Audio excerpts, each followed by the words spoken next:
कराची की अंधेरी गलियों में एक रात ऐसी भी आई जब मुंबई के सबसे बड़े डॉन की ताकत को खुली चुनौती दी गई। एक तरफ था पूरी दुनिया में फैला नेटवर्क और दूसरी तरफ कराची की सड़कों से उभरा एक नाम, रहमान डकैत। यह कहानी सिर्फ दुश्मनी की नहीं है, यह कहानी है इलाके, इज्जत और हुकूमत की। सवाल यह है, क्या सच में रहमान डकैत ने दाऊद इब्राहिम को कराची में रोक दिया था? और क्या नूर कास्कर की मौत ने इस जंग को जन्म दिया? आज हम बात करेंगे सिर्फ हकीकत की, अफवाहों की नहीं। दाऊद इब्राहिम का कराची पहुंचना 1990 के दशक की शुरुआत में, जब मुंबई धमाकों के बाद भारत में दाऊद इब्राहिम पर शिकंजा कसता चला जा रहा था, तब उसने भारत को छोड़ने का फैसला किया। यह वह दौर था जब दाऊद का नाम सिर्फ मुंबई तक सीमित नहीं रहा था, बल्कि अंडरवर्ल्ड की दुनिया में उसे एक इंटरनेशनल डॉन के तौर पर पहचाना जाने लगा था। शुरुआती रिपोर्ट्स के मुताबिक भारत छोड़ने के बाद दाऊद कुछ समय के लिए दुबई पहुंचा, क्योंकि वहां पहले से ही उसका नेटवर्क, पैसा और लोग मौजूद थे।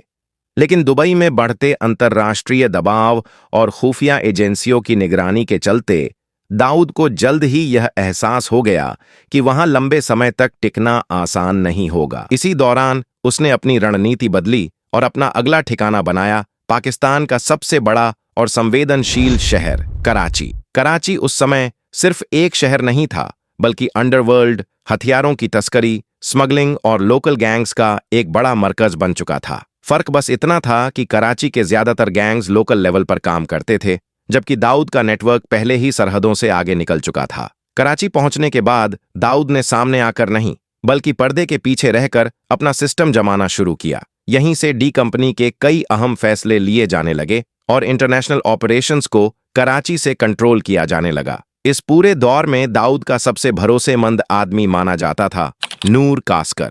मीडिया और जर्नलिस्ट्स के मुताबिक नूर कास्कर कराची में दाऊद का सबसे अहम फील्ड कमांडर था, जो लोकल गैंग्स से तालमेल, पैसों की आवाजाही और जमीन पर कंट्रोल संभालता था। कराची के अंडरवर्ल्ड में नूर कास्कर को दाऊद की आंख और कान कहा जाता था। यही वजह थी कि जब दाऊद कराची में अपनी पकड़ मजबूत कर रहा था, तब ज्यादातर फैसले नूर कास्कर के जरिए ही जमीन तक पहुंचते थे। उसी वक्त कराची के अंडरवर्ल्ड में एक सुकून भरी खामोशी थी, लेकिन उसी खामोशी के अंदर एक बड़ा तूफान धीरे धीरे आकार ले रहा था। कराची की सड़कों पर एक और नाम तेजी से उभर रहा था, रहमान डकैत। लेकिन रहमान डकैत कौन था? रहमान कोई बाहर से आया हुआ शख्स नहीं था, बल्कि वह कराची की उसी मिट्टी से निकला हुआ आदमी था जिसने गलियों, मोहल्लों और लोकल इलाकों में अपनी पहचान बनाई थी। मीडिया रिपोर्ट्स और कराची के पुराने जर्नलिस्ट्स के मुताबिक रहमान डकैत बलोच इलाकों में बेहद असरदार माना जाता था और उसकी पकड़ सिर्फ हथियारों तक सीमित नहीं थी, बल्कि पब्लिक सपोर्ट और लोकल नेटवर्क तक फैली हुई थी।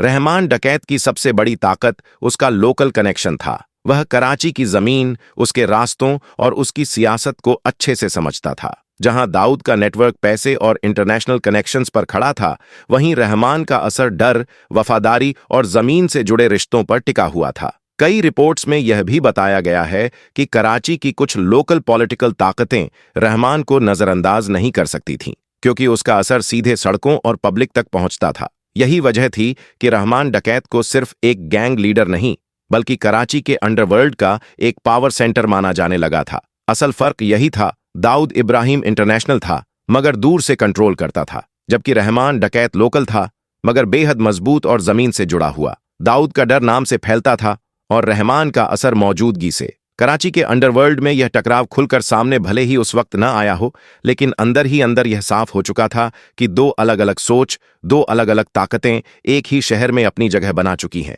और यही टकराव आगे चलकर उस दुश्मनी की बुनियाद बना जिसने कराची और अंडरवर्ल्ड की दिशा बदल दी। नूर कास्कर की मौत साल 1999। कराची की फैजा अचानक बदल गई। अंडरवर्ल्ड में सरगोशियां तेज हो गईं, क्योंकि खबर आई कि नूर कास्कर अब जिंदा नहीं रहा। नूर कास्कर वही शख्स था जिसे दाऊद इब्राहिम का सबसे करीबी आदमी माना जाता था, वह शख्स जो कराची में दाऊद के नेटवर्क को जमीन पर संभाल रहा था। मीडिया रिपोर्ट्स के मुताबिक दाऊद के लिए कराची में जो भी लेन देन, वसूली और ताल्लुकात चलते थे, उनमें नूर कास्कर की अहम भूमिका मानी जाती थी। शुरुआती बयान में कहा गया कि नूर कास्कर की मौत बीमारी की वजह से हुई। कहीं हार्ट अटैक की बात सामने आई तो कहीं किडनी फेलियर और कैंसर जैसी वजहें बताई गईं।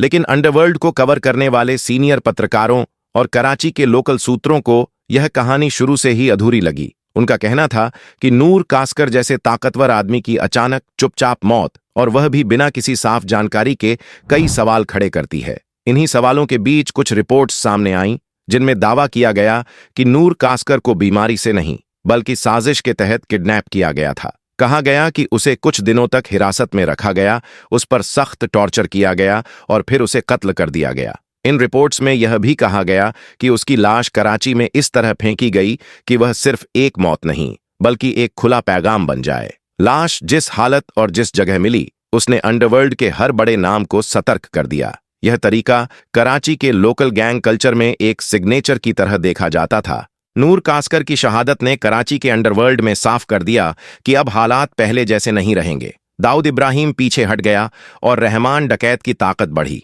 यह कोई आम दुश्मनी नहीं बल्कि इलाकाई कगुदरत और हुकूमत का इजहार था। कराची की गलियों में अब हर कदम अल्लाह की इजाजत और हक की लड़ाई की तरह देखा जाने लगा। मीडिया रिपोर्ट्स और पुलिस रिकॉर्ड्स के मुताबिक इसी के चलते अब्दुल रहमान बलोच उर्फ रहमान डकैत की मौत 10 जुलाई 2004 को कराची के शाह लतीफ टाउन इलाके में हुई थी। उस दिन पुलिस और रहमान डकैत के लोगों के बीच मुठभेड़ हुई। पुलिस का दावा था कि रहमान डकैत अपने साथियों के साथ मौजूद था और जैसे ही पुलिस ने उसे घेरने की कोशिश की, दोनों तरफ से फायरिंग शुरू हो गई। इसी मुठभेड़ में रहमान डकैत को गोलियां लगीं और मौके पर ही उसकी मौत हो गई। हालांकि कराची में उस समय यह भी कहा गया कि यह मुठभेड़ पूरी तरह इत्तेफाकी नहीं थी। कुछ पत्रकारों और स्थानीय सूत्रों के मुताबिक रहमान डकैत की बढ़ती ताकत, उसका इलाकाई असर और कराची की सियासी व अंडरवर्ल्ड संतुलन में उसका दखल कई ताकतों के लिए परेशानी बन चुका था। लेकिन इस दावे की कोई आधिकारिक पुष्टि कभी नहीं हुई।